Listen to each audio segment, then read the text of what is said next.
अस्सलाम वालेकुम। SM news के साथ मैं हूं मुक़द्दर रज़ा। एसएम न्यूज़ स्टूडियो में खुशामदीद। खबरों का सिलसिला बढ़ाते हुए हम शुरू करते हैं मुजफ्फरगढ़ से।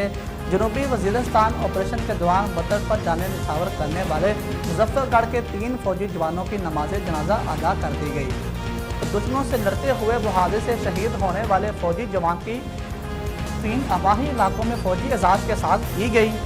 दुश्मनों से लड़ते हुए बहादुरी से शहीद होने वाले फौजी जवानों की तदफीन आबादी इलाकों में फौजी एजाज़ के साथ की गई।